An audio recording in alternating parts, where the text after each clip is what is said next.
Here. Let's move that here. Good morning, everybody. We'll be starting in just a second. Let's share screen. Let's put this here.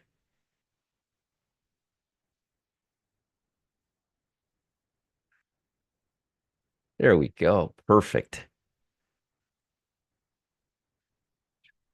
Only left thing to do is turn on the camera. Good morning, everybody. Good morning, and good morning, and happy Monday. Happy Monday. Let me say hello to everybody, and then we'll be starting. Zen Master, Armolfo, Philip, Carrie, Jesse, Dr. Serena, Devin, Brian, good morning, good morning, good morning. Terrence, Cam, John, Omar, Kevin, Dave, Timothy, Ed, Ricky, Tom, Eagle Beagle, Glenn, Robert, Wade, Manuel, David. We got, I'm losing track here. We got Rich. We got Manuel, Rich, we got David, we got Dennis, we got Jody, we got Pat, we got Pete. Good morning, Rich. How are you? Omar, how are you? Brian, how are you? Jill, happy to see you. Tom, Tony, Moondog is in the house. Sarah, Steven, Dave, Michael, CJ. We got Murray, happy Monday. Thomas, Charlie's in the house. Vernon's in the house. Mon, Jeff, Richard, CJ, Frank, Richard, Jorma. W. Wong, Dave, look at that, Dr. Serena. 100 people. Henry, Kevin, Charlie, Patrick. Smash the likes button, guys. Thank you, Patrick. I totally forgot. Like the channel, subscribe to the channel. It would really mean a lot to me. Scott's in the house. Robert's in the house. Kirk's in the house. Todd, good morning. Frank, Carlos, good morning. Pam, Joy, Jose, Randy, Richard from Puente Gorda, Aaron, Karen. Good morning, and good morning. Let me give you a link to my VIP room. That's happening at noon today. Right here, nice and early. Join Kane's Telegram channel. Please join Telegram channel. He's going to be doing a live class today at live class on Thursday. It's a new world premiere. It's going to be very, very cool. I'll be there with him. And don't forget Customer Service Live. Let me give you a link to that. Let me find a recent link. Here we go. Here's a link. All right. It's time to get started. Let's all have an amazing week. I'm wearing my, I don't know if you guys have a good commodity broker, but I'm going to make a recommendation right here. Winthrop and Valentine's, my favorite commodity brokers from Chicago. That's right. They're in Philadelphia, though. Anybody recognize who this is? Blessings, Roddy, Richard, Rosalind. Does anybody use this as their commodity services? Just let me know. I'm curious. Oh, that's so good to hear. That's so good to hear, Rich. So happy to hear that. You hear that? Kane did an amazing class on sizing into trades. I love that. I love that. I love that. I love that. I got to start listening to Kane more often. I'll pick up some stuff. Gustavo, good morning. And I think it's a good time for us to begin. All right. Yes, that's right. Trading Places. That's right, Christopher. That's right, Eagle Beagle. That's right, Jeff. This is from Trading Places, the movie Trading Places. If you guys haven't seen it, I highly recommend you do. And then if you do, I'll give you some cool insights about that movie. Anyhow, glad you guys caught me red-handed. Hey, Louie, good morning. All right. Can everybody see my screen okay? Can you guys see my screen okay? Kirk's in the house. Kirk's in the house. All right, Carlos, after surviving the Fed's cryptic twists and choppy market ride, here's a week of clearing signals and profitable moves. Thanks for helping make smarter trades and enjoy trading. Thank you, Carlos. Hey, Cam, good morning. Good morning. Good morning. All right, let's begin. Perfect timing, too. Make sure to smash that like button, guys. I just smashed my own like button. All right, so the market's opening up mixed today. Remember, guys, it's Monday. Monday is typically a fragmented day, especially after what happened last week, and especially when you see the Dow negative and Nasdaq positive. One of the biggest red flags in the market, and it doesn't happen. It's happening right now a lot more. It's happening a lot more usually common than it used to. But this is not good for the market. Think about it, right? If you take the blue chips, when I say blue chips, I mean Dow stocks, blue chips, and you take heavy NASDAQ stocks, there are a lot of funds, S&P funds, that hold these stocks together. And when you have a bunch of stocks going down in five sectors or three sectors, and you have stocks going up in other sectors, it creates this type of choppiness. So I'm hoping that one will take over. I really couldn't care which one. It makes no difference to me. But I just want one to take over so we don't have a lopsided market. From where I'm sitting right now, it looks to me like the Dow is going to join the Nasdaq because the Dow S&P is positive, Russell's positive, and the Nasdaq's having a nice ride. And I'll show you all the things to look for this week. Hey Rochelle, hey Colleen, hey Infinitely, great to see you here. Um, would let Eddie Murphy or Dan Aykroyd hold my money? Dan Aykroyd's supposed to be a real smart guy. His vodka company made a lot of money. Eddie Murphy's just a genius in my opinion. That guy is just a comical genius. I mean, I love Eddie Murphy. I love Eddie Murphy. I can watch Eddie Murphy movies all day long.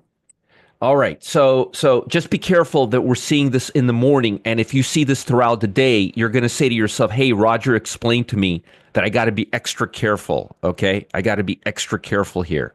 Like really, really careful. Because think about it. Forget everything you know about the markets, common sense. If you have 11 sectors and half of them are going up and half of them are going down, what are you going to have? You're going to have fragmentation. You're going to have a lot of this. So I'd love to see this go away. Okay. I'd love to see this go away. And remember something else now. The Dow now is tech heavy with Nvidia. So we really have to pay attention to this. Okay. And I have a lot of things to say today. So let me get through it. Okay. Earnings this week.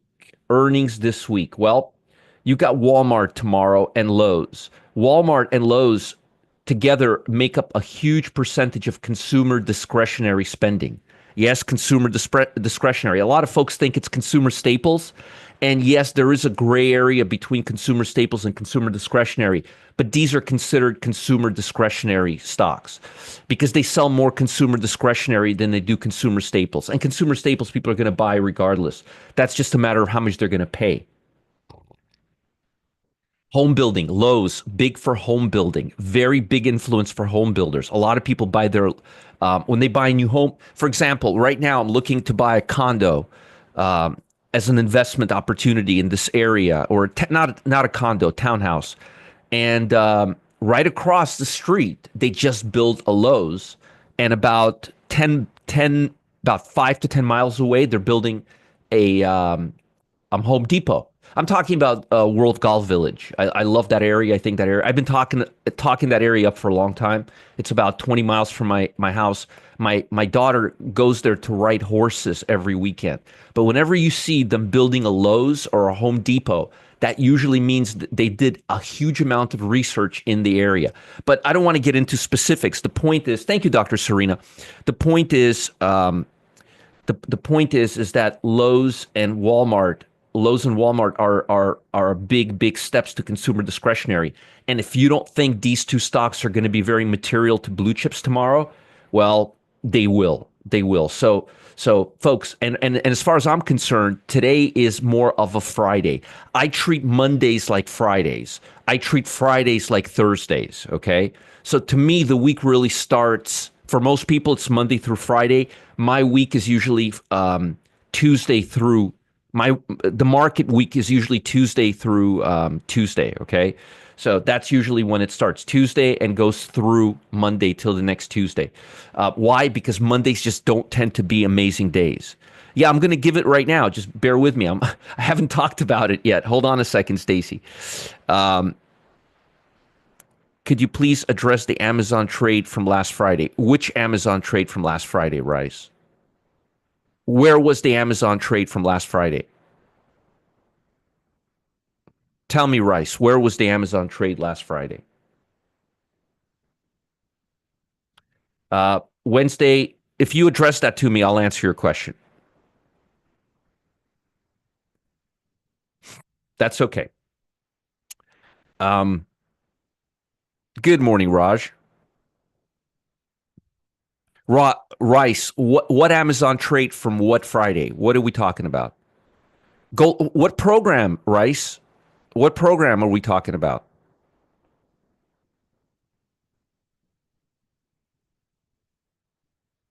You're obviously not talking about any of our member programs, right? You're talking about free trades, right, Rice?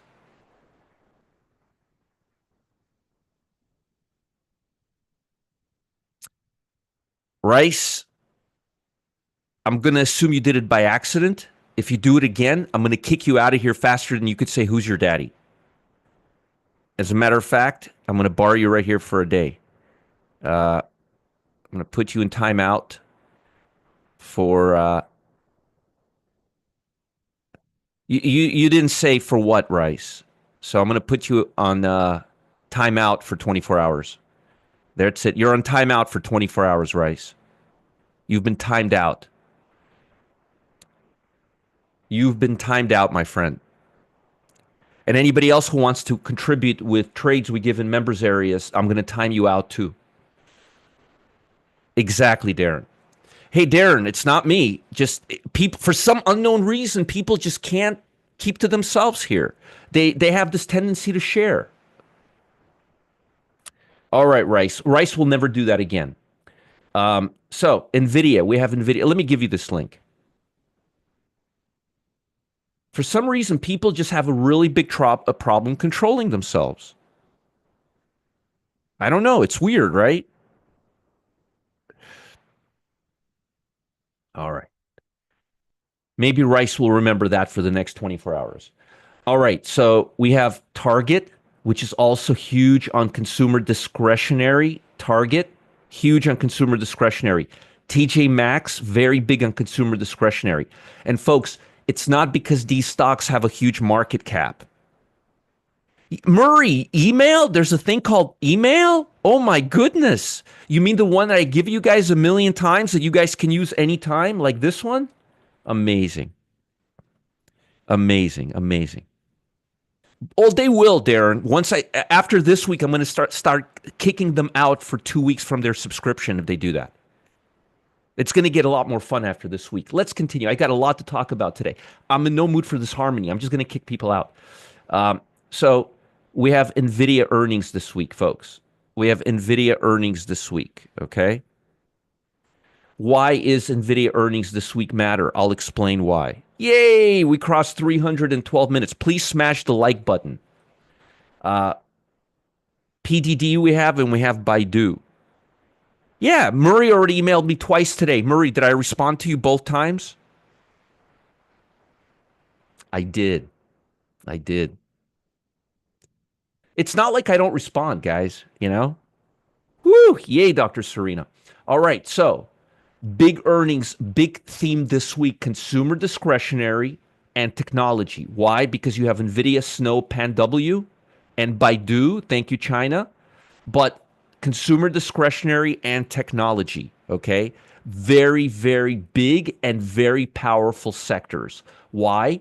Because a stock like Target can move market cap in hundreds of smaller housing stocks. Same thing with Walmart. Okay. So big, big, big consumer discretionary. Big, big consumer discretionary. And also, again, if join Kane's Telegram channel, very important. You guys will love it.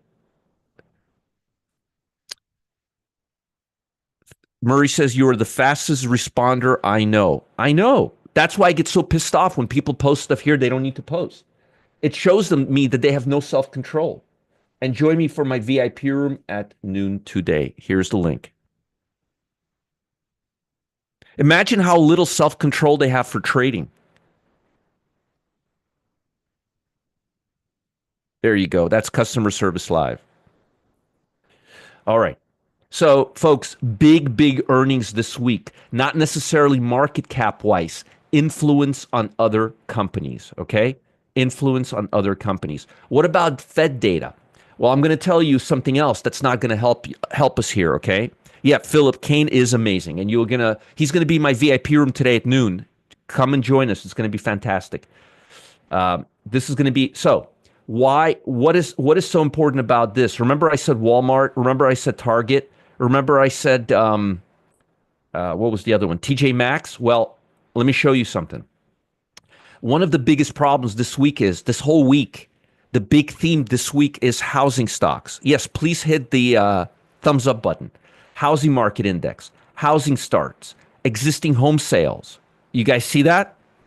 So you have a potential for a double whammy. What does that mean, Roger? A double whammy? Well, you have Fed giving housing data, and you have these stocks like Lowe's, like WMD, Walmart, like Target, like TJ Maxx. Those are all stocks that impact the housing market. What do you mean, Roger? Let me explain. When people buy homes, they when I bought my house, you know what my first stop was? Target. I bought a house. I built a house in Lake Arrowhead 2 decades ago, and the first stop was Target. You know why? Because I needed to sleep that night and I didn't have sheets for my kids. So I went to Target and I got sheets. Point is, when people buy houses, they start buying things for the houses. Okay, and if you think about it, like Lowe's, Walmart, Target, 50% of the things, generally speaking, that are sold in those stores are for your home. When people buy homes, they tend to spend they over there's a 2 year window, like a year and a half window. When people buy homes, they tend to spend more money. They buy cars, they buy stuff for their kids, they move. Homes equal commerce. Okay. Yeah, very. Yeah, I had a spec house that I built and one for my family there. Uh, so thank you, Dr. Serena. I appreciate it. Hit the smash button, guys. So the point that I am making here is we have a huge catalyst this week in consumer discretionary and housing stocks. Please keep an eye on those stocks. Okay? Exactly. They spend money. Housing is so important to the economy. That's right, Frankie. It has. You're absolutely right. I'm not debating whether we're going to have good earnings or not. I'm just saying that we're going to have some monkey business. We're going to have some monkey business. Okay? So, and volatility, and I don't know which way it's going to go, but don't be surprised if like Wayfair, right? Are people going to be interested in Wayfair if housing stocks are strong? Of course, they're going to want furniture. So, ask yourself, hey, does this stock have any this week? Ask yourself, does this stock have a lot of exposure? Does this stock have a lot of exposure to the overall market? Does this stock have a lot of exposure to the housing market? Does this stock have a lot of this? Does this stock have a lot to anything to do with the housing or consumer discretionary market? If it does, you be on notice. You may be subject to earnings this week, whether you know it or not, because of reference. And also Nvidia, which I will talk about in great detail today. I have a lot to talk about today. Please do not don't do anything stupid today because I have a lot to say and I don't want to be irritated today. I have a lot to talk about today. Okay. So we have a lot of housing data. We don't have a lot of major reports this week, which is good. The market's going to stand on its own. But the biggest factor is going to be the bond market, the US dollar, for obvious reasons, and as far as earnings, housing stocks, stocks that are relating to the housing market, and stocks that are related or indirectly related to the consumer discretionary. That's right, Richard. They are. I'm about to talk about it right now. But we don't have a lot of major data this week. We have kind of things sprinkled in. So the major focus is going to be on the housing data, consumer discretionary, and chip stocks, which I'll talk about in a second. I have a lot to talk about chip stocks today. A lot. So please, and smash the like button. So let's talk about the 10-year note. As I've been telling you for now, since this day right now, actually since this day right here, the 10-year is going lower. The reason the 10-year is going lower, because I'm not going to get into all of this whole discussion we had last week. You guys understand Trump is threatening tariffs. The market is responding accordingly. Matter of fact, a lot of Fortune 500 companies are doing their job. And they're saying, hey, if Donald Trump does this, then we're going to have to do this. If he does this, that's what they're supposed to do. They're reacting based on what on what the president is saying. Now, again, I don't know what Donald Trump is going to do, and nobody else does either. But that's not how the markets work. Markets are like little children, cause effect. They don't extrapolate. Markets don't say, but what about this? But what about that? But did you read The Art of a Deal? That's not how the markets work, folks. Cause effect until something else is priced in. It's a very, very simple concept, okay? None of us know what he's going to do, and I actually don't care what he's going to do. My biggest concern is how's the market going to react? So far, the market is very much a fearful. U.S. dollar keeps going higher. We're at a 1-year high right now, and if we break higher, the U.S. dollar, the odds are T-notes are going to go lower, bonds are going to go lower, and that's going to put a shitload of pressure on all the housing stocks. So you see how the 10-year, because think about it, anybody who has an adjustable mortgage or anybody who has credit card debt, a lot of people who buy houses run out of money and then they have credit card debt to buy all the stuff that they buy from Walmart, from Lowe's, from Target, from TJ Maxx. Do you see the picture that I'm posting for you? How everything I'm saying is a big, big circle. It's all related to each other. This this has huge impact on credit cards. You all know, anybody who has a credit card in the last month, your interest rates have gone higher because of this tariff threat, because of the 10-year reflecting that in their price. And that is going to be a big, big thing for these stocks to overcome. And they may actually say something in their earnings statement. Folks, our forward-looking statements are really bad right now because if our president adopts these tariffs, our cost is going to increase in 3 or 4 of these areas by 15 to 20%. Now, if they don't tell you that, they're not doing their job. They have to tell you that. That's their job. That's the CEO, the CFO, that's his job. Literally, he has to plan right now and hedge himself a year in advance. So when you hear Walmart, Lowe's, TJ Maxx, and Target, and if they're saying, hey, interest rates are impacting us substantially, don't be surprised. But notice we have not had any reprieve. And what does Powell say last week? Well, he does what he always does. He just makes things worse. He adds fuel to the fire. And he says, well, I don't really see a need to lower rates. Well, listen, jackass, why did you lower rates half a basis point 6 weeks ago if there's no need for you to lower rates now? Or maybe you made a mistake and lowered rates when you shouldn't have, and now you don't want to say you screwed up. I like that definition a little more, but we don't talk about that here because we've already have several times. The gold is starting to, as I mentioned, there's a really good chance that gold is going to step up here because there's a lot of values. We call this a liquidity pocket. I just call it old-fashioned consolidation or compression, but if you want to call it liquidity pocket, if that makes you feel better, you can. But we're still below the 8-day EMA. We're not going to be buying anything till we're above this level. This level on gold happens to be at 2630. Here, let me just raise it to 2630 right here. Right there, 2629, 2630.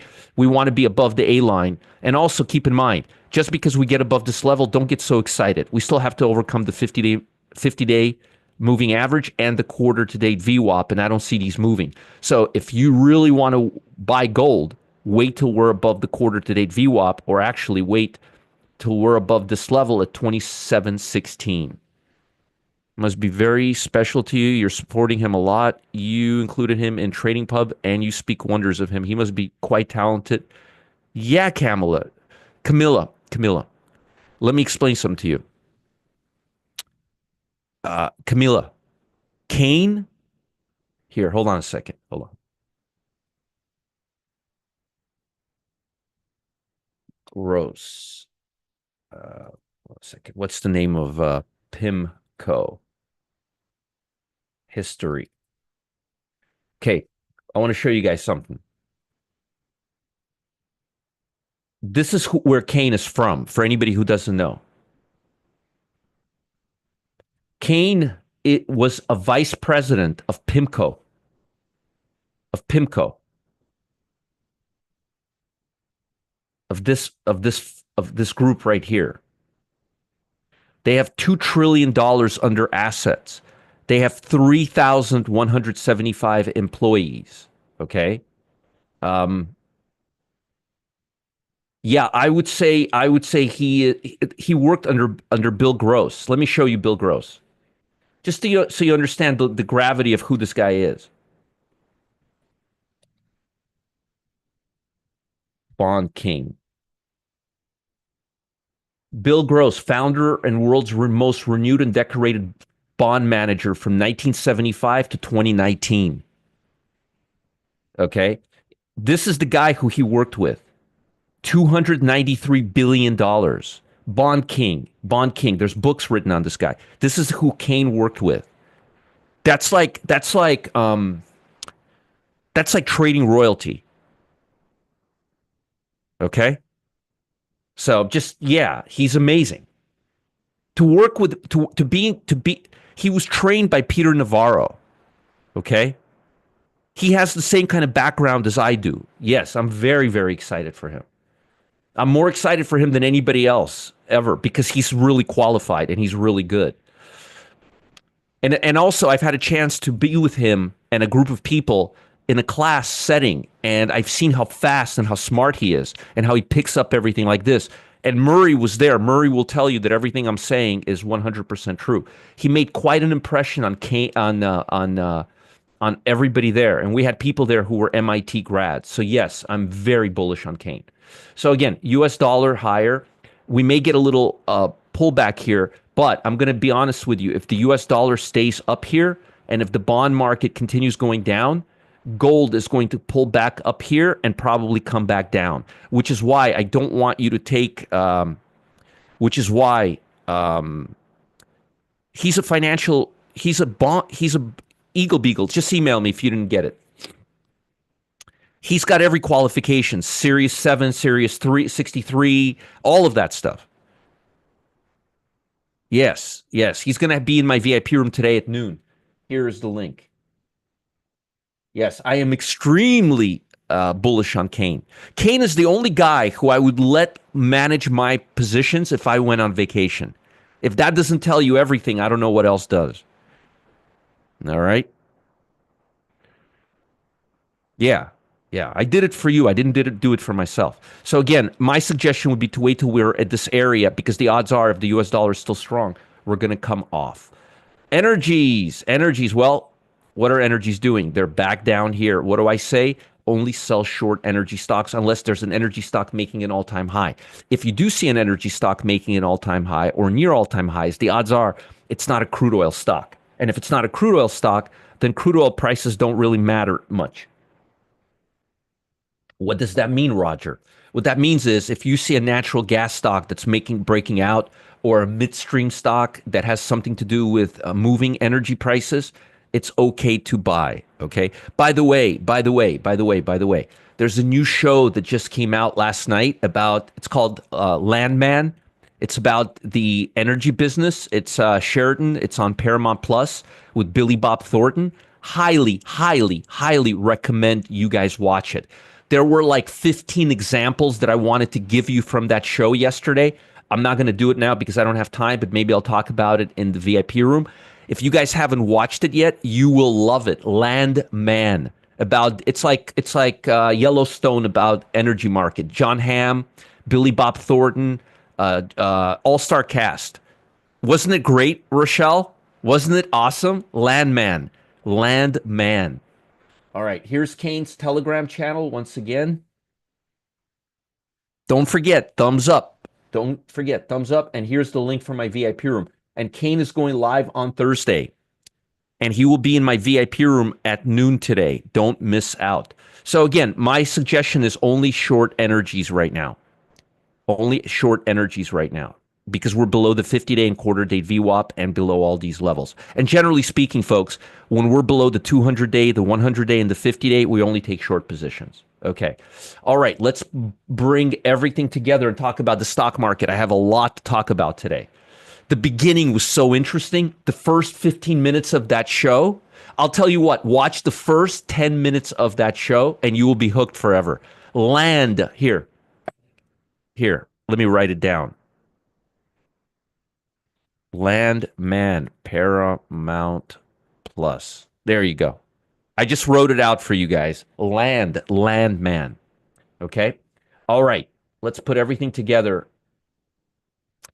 Market participants are looking ahead to earnings from Nvidia. Oh, I have a lot to talk about Nvidia today.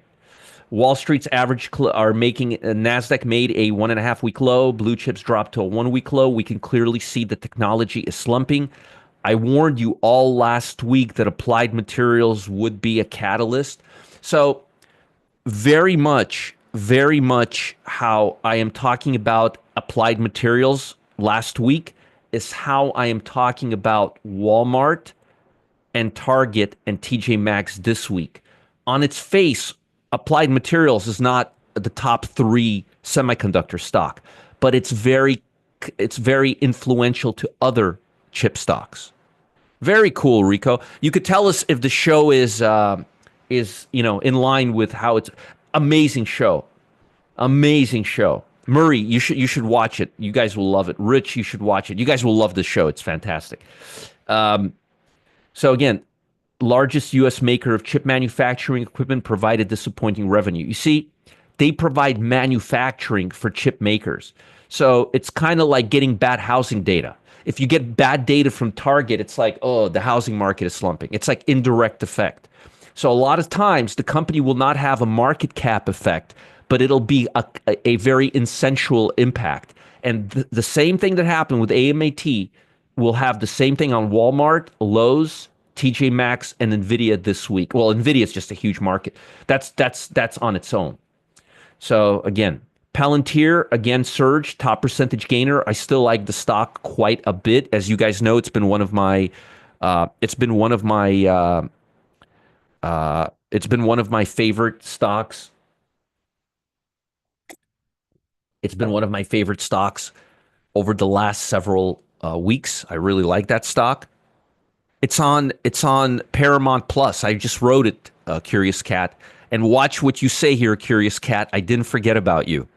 I'm one click away from banning your butt. So don't do it. Just don't do it. All right. Last week, the big news: retail sales was on par. November Empire Manufacturing rose to a 2.75 year high, which is really good. Again, the biggest factor right now is whether Jerome Powell is going to screw us in the you-know-where by just keeping rates the same way instead of actually finally taking action for the first time. It would have been so much better if he didn't do anything till now, but they never listen. Applied could point direction of stock market in future quarter. Well, Jeff, let me get to that. Let me get to that. All right. What does the Fed have to say after last week's disappointing CPI and PPI that told us that over the last year, inflation has really not gotten much better? That December interest rate cut remains on the table. Good. Highlighting that the Fed's decision will depend on incoming data. I do see policy stance as being restrictive and over time normalizing that. Here's my question. If you feel all this, then why the hell did you lower rates 0.5 basis points less than 2 months ago? Goolsbee said that inflation continues to move towards the 2% target. It's not. Interest rates will be a lot lower over the next 12. Well, as we saw by CPI and PPI, it hasn't. And Powell said, based on what he's saying, he may not even lower rates because he thinks everything is peachy. Yes, folks, everything is peachy. Yes, your credit card rates and your housing, everything is peachy. Interest rates just keep going higher, but everything is peachy, especially right after he decided to lower rates. But everything is peachy. Don't get me started. They're not, Jerome Powell noted that they're not rushing to reduce borrowing costs. Yeah, yeah. Yeah, he always says if. There's only a 61% chance that they're going to lower rates. I think this should be 105% at this point because of the 10-year. We are in a credit crunch, which he does not want to admit. He caused again for the second time in 4 years. We have a lot of earnings. I already talked about this. Keep an eye on Deere. Keep an eye on a lot of big stocks. Intuit, Snow, Ross too. You got Ross and Target and TJ Maxx. See, these three stores together can really, and when you take Target, TJ Maxx, and Ross store, that paints a picture right there. Okay. Jeff, I don't listen to anything he says after what he said last time. After what he says, we can self-fulfilling prophecy. That's it. I'm convinced that Matt is right and he's on drugs. All right? I'm convinced. Convinced. Europe is down just a hair, not too much after Friday's tumultuous downside. Investors cautiously awaiting their inflation data and Nvidia's earnings and consumer discretionary earnings. We have a lot of consumer discretionary stocks reporting this week. China closed lower. Matter of fact, you know what? I did not look at China. Let's look at FXI. I knew I was forgetting something. My prediction was China was going to fall apart. As you could see, they're not really doing a great job of coming back. We're still below the 50-day moving average. That's right, Carlos. It's been on a downtrend. A lot of those stocks have been on a downtrend. This is not pretty. The fact that we're rejecting the 50-day moving average, not good, and the fact that we're below the 8-day EMA, not good for China overnight. Definitely not giving us any tailwind.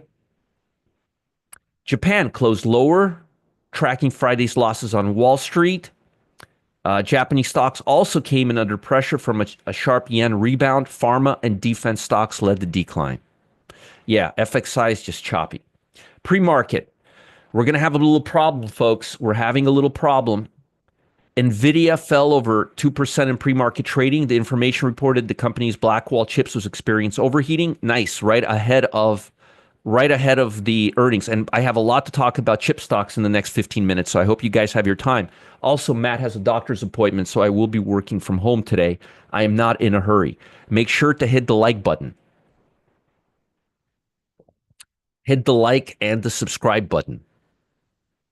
So far, we have 186. Come on, folks, hit the like button. You know you like it. You know you like being here. Tesla surged more than 8% in pre-market.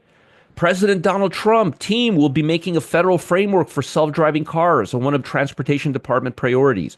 My biggest fear is if you look at Trump's history over the last 12 years of how long he keeps friends, he doesn't keep friends very often.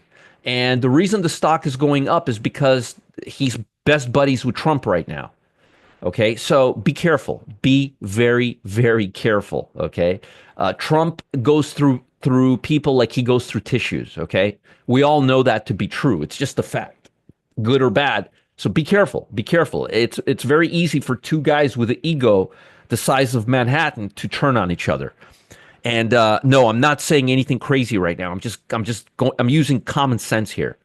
Again, I have no idea what's going to happen. Maybe they'll be best friends for life, but I'm only going by the history of people with Trump, including some of his children. Thank you, Dr. Serena. Yeah, it'll be a great short to watch. Just be careful. Super Microcomputer gained over 12% following reports that they intend to submit a compliance plan to NASDAQ so they don't get delisted. Whenever you see a company submitting a compliance plan so they don't get delisted, it's probably a good time to start looking at this to the short side. Okay. Robinhood got upgraded. I like the stock quite a bit. CareMax is not the same thing as CarMax. Don't let this company confuse you with CarMax because it almost confused me this morning. Okay. Exactly, Rochelle. There's only room for one, you know, ego the size of Trump or Musk. It's hard for them to share. So again, I just know that anytime he becomes buddies with somebody, it just tends not to last. That's all. I don't know what will happen here. Right, right. And again, I this is not political. This is just based on everything we've seen over the last 12 years. All right, let's talk about the market, the overall market. I'm going to start off with semiconductors today because I have a lot to talk about semiconductors today. As we know, semiconductors are in focus this week. So let's go here, year to date. So as you guys could see very clearly, we are about to hit the 200-day moving average. We're about to hit the 200-day moving average. If we hit the 200-day moving average, the odds are we're either going to cool off or we're going to bounce off. If you may or may not remember, but I told you guys not to buy semiconductor stocks unless the stock has gotten above this area, which means the stock must have made an all-time high between the summer, and right now a handful of stocks did, most did not. I kept warning you about the 265. I kept warning you about the 265 level. Do you guys understand why I kept warning you about the 265 level since summer for the last 4 months? Yes, you do. Yes, yes, you do. Did you listen to me? Probably not, but I hope you did. The point is, we're still in this consolidation. Now, if you look a little closer, you will see, if you take this away, you will see that we're breaking a key level right here. We are breaking a key level right here to the downside. This is the beginning of the downtrend right here, which I drew, Richard, for you in the summer and told you that once we go into this side of the fence, we're in a downtrend. Once we're above this side of the fence, we're in the uptrend. And this is what we need to break to become bullish again. Now, I hope somebody says, Roger, I don't remember you saying that. If you do, I'm going to boost you out of this room because I've said it 100 times. So I don't like this happening. I don't like seeing this. I don't like where semiconductors are going. I further do not like what I'm seeing on LRCX. Further, I don't like what I'm seeing on NXPI. Those are two short stocks for today, which I will give you in a few minutes. We're not there yet. I don't like what I'm seeing from some individual stocks within the chip sector. Furthermore, as we all know, we have Nvidia coming out on Wednesday. Okay. So today in the VIP room, I will do an extensive review of all the tech stocks, and chip stocks, the major mega cap stocks, the top seven. But I don't like what I'm seeing here. I don't see what I'd like to see is a bottom today and us starting to come right back into this channel today on semiconductors. The level you're going to be watching is the level you're going to be watching to the downside is the 200-day moving average, which is near 236.25. And on the upside, you're going to see whether we come up above the 240 level. We have a huge road here, including the 100-day moving average, the quarter-to-date VWAP, the 8-day EMA, and a couple of other accoutrements that I'm not even going to get into right now. It's a long battle. If we break down right now, we can right now come right back to the year-to-date VWAP, which would only put us at fair value, which is right here. Okay? So there's a lot of potential downside. Also, one of the biggest things that's making me nervous is the obvious, is the pink elephant in the room. NASDAQ made an all-time high. We couldn't break the all-time high on SMH, which is what I was trying to tell you for the last 5 months, almost every day here. Are we learning about the ADMA bounce on the VIP room today? You learn about it every day in the VIP room, Jose. Don't forget, Kane's Telegram channel, my VIP room at noon today,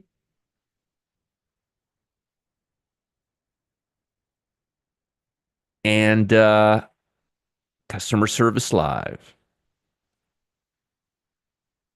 Don't forget. And hit that like button for crying out loud. All right, so volatility. This is 4 hour chart. This is 4 hour bars on volatility going back 2 months. Why did I want to go back 2 months? Because I want to be really granular right now with you. So we're right now at the 16 level. If we go up to the next level, we're going to go up to the 18 level, and then we have a gap. Now, what does this gap coincide with? Let me show you on the SPY.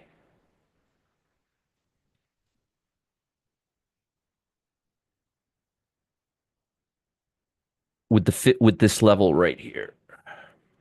If we break the quarter to date VWAP and the 50-day moving average, and it looks like we're going to be coming right up there possibly and still maintain an uptrend, that moves up. That moves with the coincides with this moving into the gap.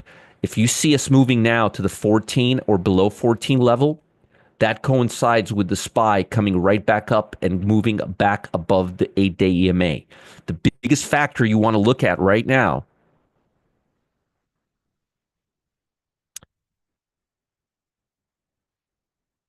Jose, when I'm in the VIP room, post the question that you posted me over the weekend, and I said I'm going to demonstrate it to you. If you post the question, you via demonstration. Okay. All right. VIP room, not here. VIP room. Just post the question that you asked me in the chat, and I'll explain to you. And I'll explain to you why that question is leaves a big can of worms to answer, which I want to answer for you. It's just easier to do it live. Okay. All right. VIP room. It's a perfect place for the VIP room, your question, actually. So the level you're going to be watching right now is the quarter date VWAP, 581.13, and the 8-day EMA, 590.55 on the SPY. Well, you don't need to look at anything intraday right now on the SPY. You're going to be looking at 590.55, and you're going to be looking at 581.53. On volatility, you're going to be looking at whether we hit the 18 level or whether we hit the 15 level or whether we're going to stay in this range. Okay? Capiche? On the spot on the QQQ,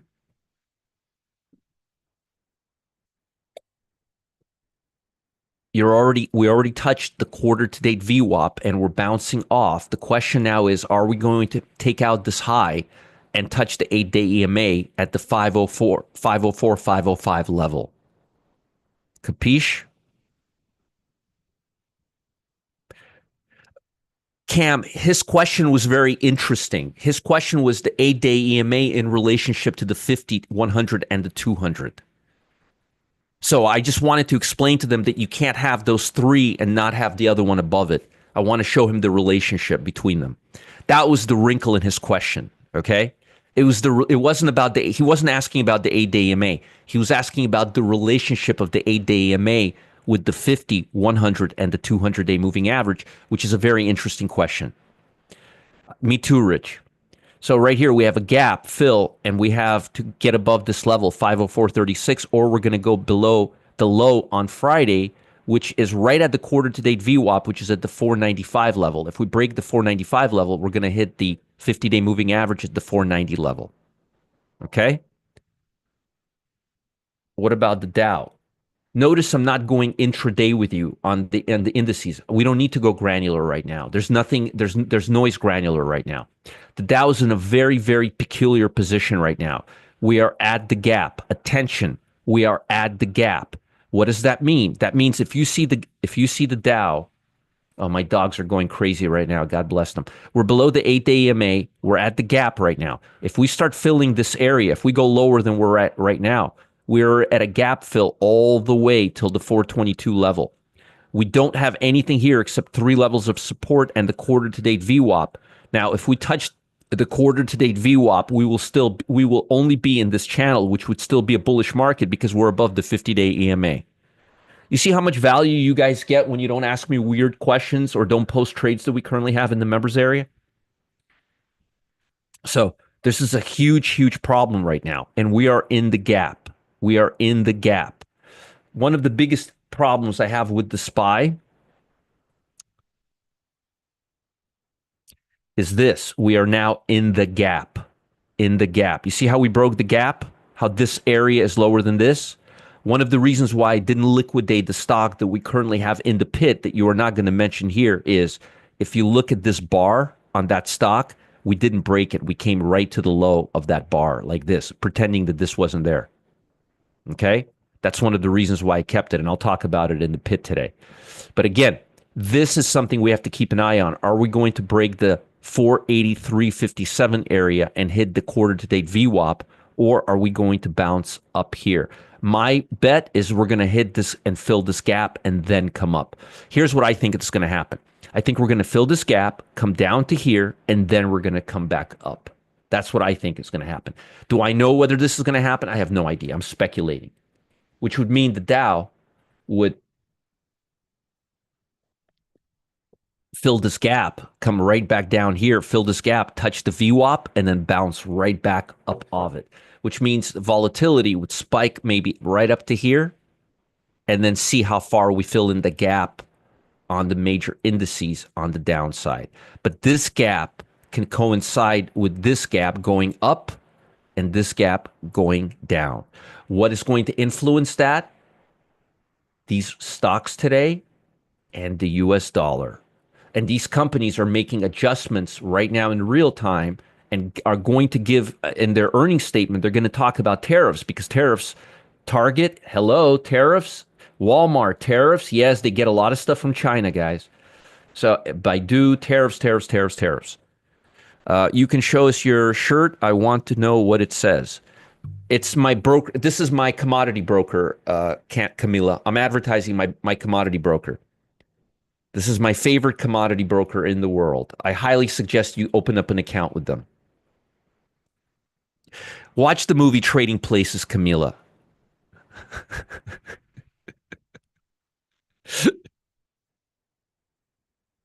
The Trump. This was the Trump bump right here.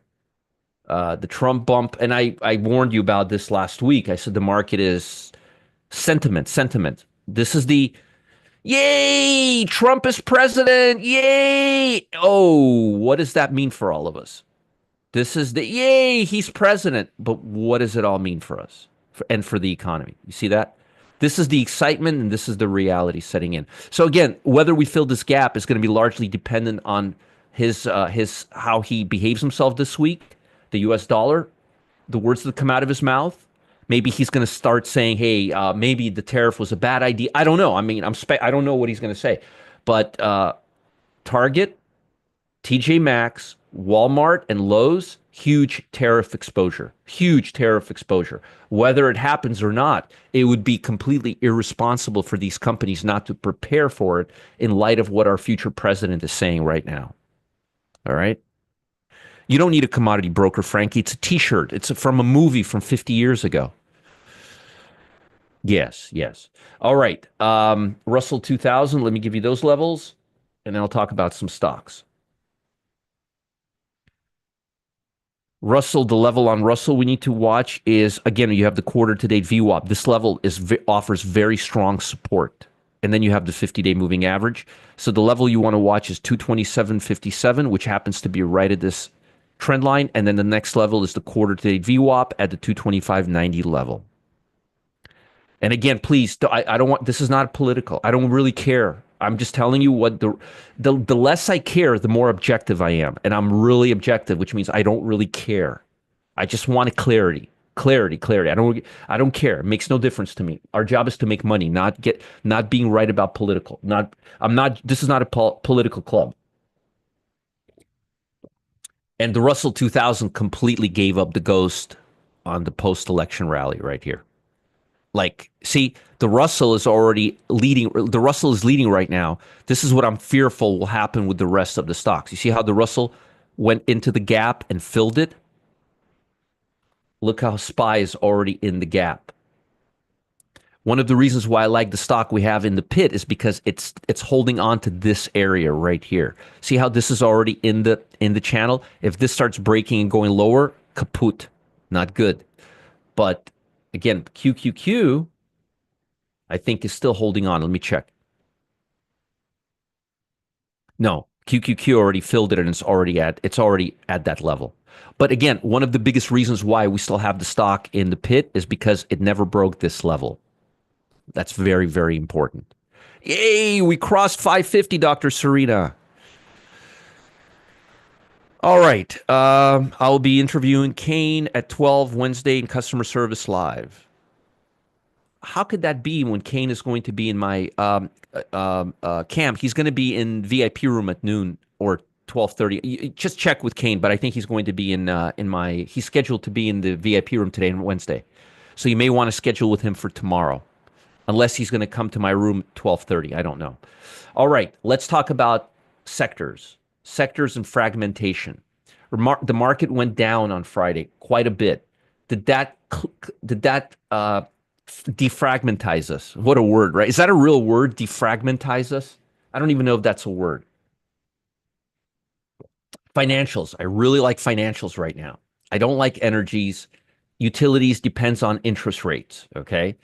But you could see right now, semiconductors are near healthcare. Russell is near basic materials and mid caps.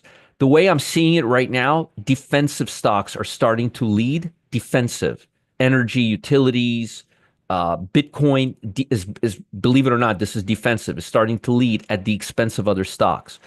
We have a huge fragmentation right now across the board. I mean, you could see retail is right here, and Russell 2000 is right here, and QQQ is right here, and home builders are in the middle, and industrials here. There's no clarity between technology. Technology, you have consumer discretionary here, communication here, semiconductors here, technology. We're all over the place. If we continue going down over the next couple of days, we will. The reason I stayed with MS. Exactly, Carlos. That's a good answer right there. But we'll see what happens. We'll see what happens. Uh, so so so again, we have a huge fragmentation right now. This is just all over the place. I mean, look, you have industrial here, material here, healthcare here, financials. We're all over the place right now. We need to go down to or consolidate to get defragmentized. All right, we're huge fragmentation. Hard for the market to move directionally when we have fragmentation. Okay, what about stocks to the upside and downside? Well, I'm going to show you something. We have very little momentum to the upside. You have 73 stocks leading higher. Hardly any momentum to the upside. Hardly any momentum to the upside. Downside has really healthy momentum right now. Did that defragment us? All last week and lost and on a Friday. Arthur, please, that means nothing. That means you're doing exactly what you're not supposed to be doing, Arthur. That means you're trading your P&L. Arthur, we don't trade P&L here. We trade the charts. You're trading your P&L. Stop trading your P&L. It's the biggest mistake you will make.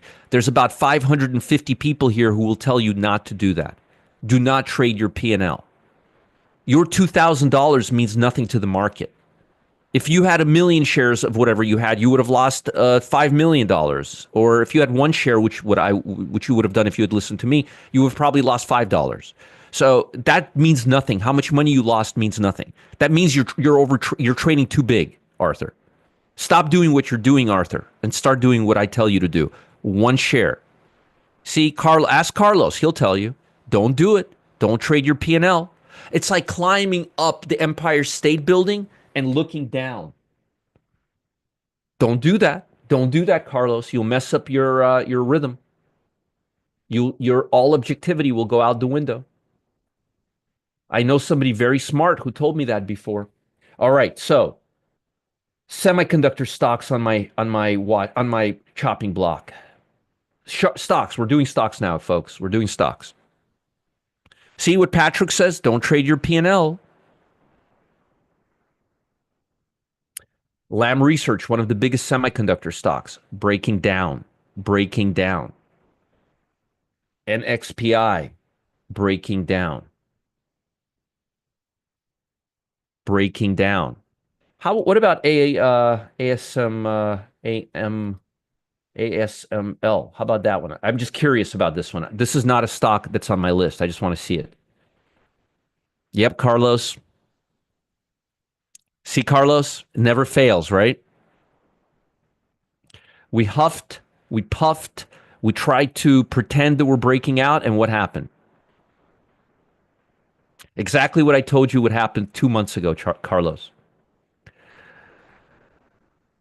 Yep. See, Ray learned the hard way. Patrick learned the hard way. Scampy learned the hard way. And Arthur's going to learn the hard way. AbbVie.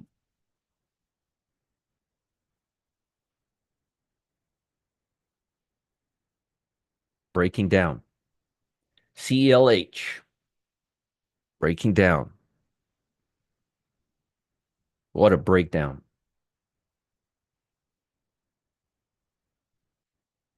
CNC.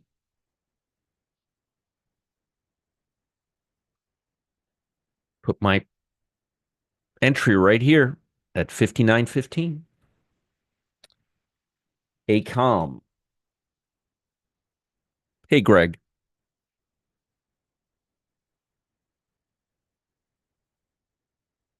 Thank you, Brian. Breakdown, ACOM. Look at that. I would wait for right here. DHR.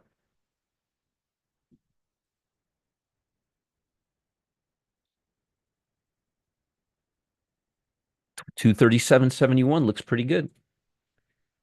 Amgen, another healthcare stock.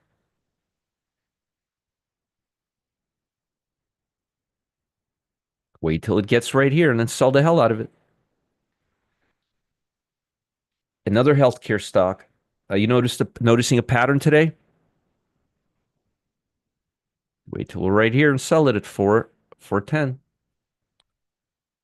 Campbell's soup. No soup for you. 44. Paradigm. Do you guys remember this stock from the pit from Monday? Shorted it right here, right there, right there. Lots of puts. Yep. That's the short side. Now let me give you the long side. What's my favorite stock today? Bank of America. What's my favorite second stock? The one we currently have in Stealth Surge. Oh yeah, it's like that. No, I'm not going to mention it, and either are you. Now look at bank stocks. Look at Wells Fargo. Look at Morgan Stanley.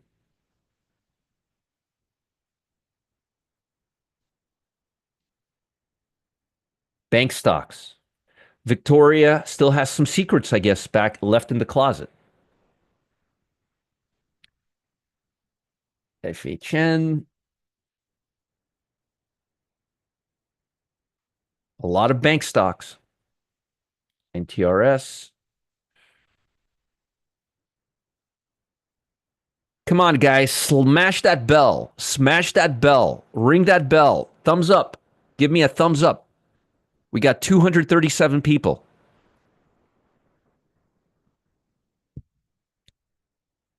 Kevin, what are you asking about? What are you asking about, Kevin?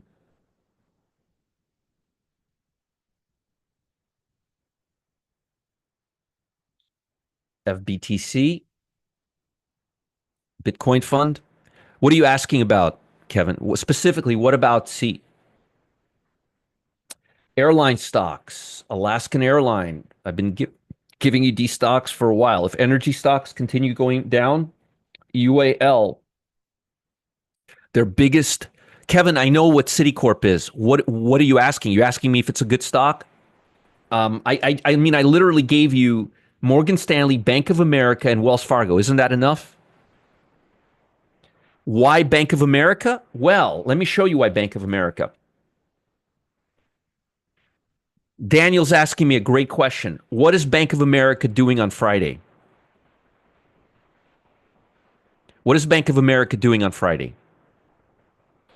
Let me show you what the stock market is doing on Friday.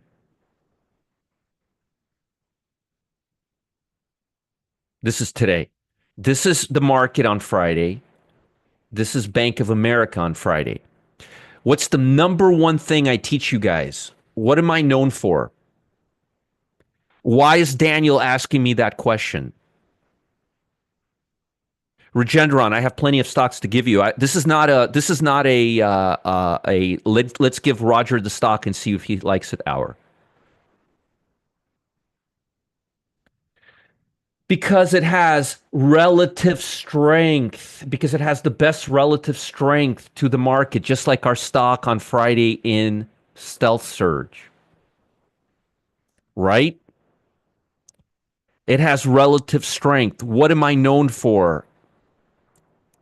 What am I known for, Daniel? Relative strength. When the market's going down, what is the stock doing? It's going straight up. Guys, you shouldn't be asking me this late in the game. You shouldn't be asking me simple questions like that. You should know the answer to that. Clorox.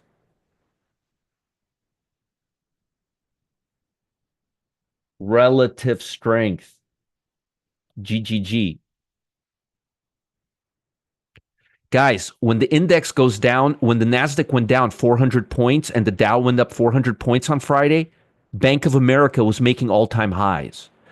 Roger, why should we look at Bank of America today? I'm going to say it again.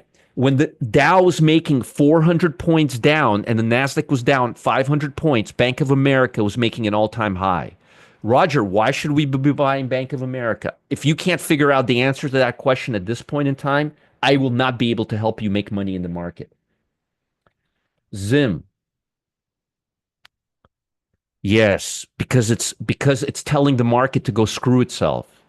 Because regardless of what the market doing, investors and hedge fund managers were buying Bank of America, just like they're buying Zim right now. It's up 4%. Look at Friday what Zim did. It's up 4% right now. Yes, Terry, that's a pretty good idea. Yes, yes, yes, yes. And pick one. Don't trade correlated stocks. All right. I think I've given you more than enough to get you guys on the right side. I will be updating you the entire time. Please, please, please check out Kane's Telegram channel. It's Goldmine. Please visit my VIP room today, where Kane will be there today as well. And please, please, please, please go, for the love of God, go to Customer Service Live, where Cam can show you everything you need to know. And if you guys, somebody asked me about the question, come to the VIP room and post that question. I'll answer it live for you guys today. Have a fantastic day.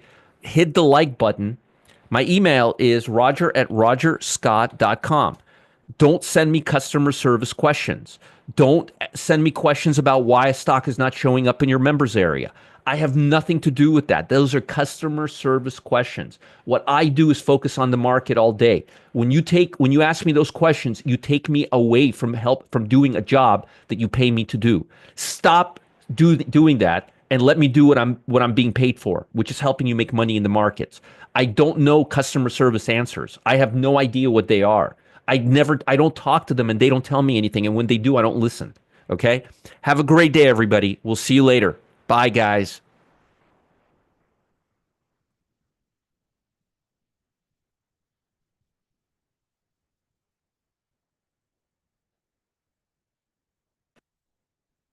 And remember, Winthrop and Valentine, the best commodity brokers in the USA.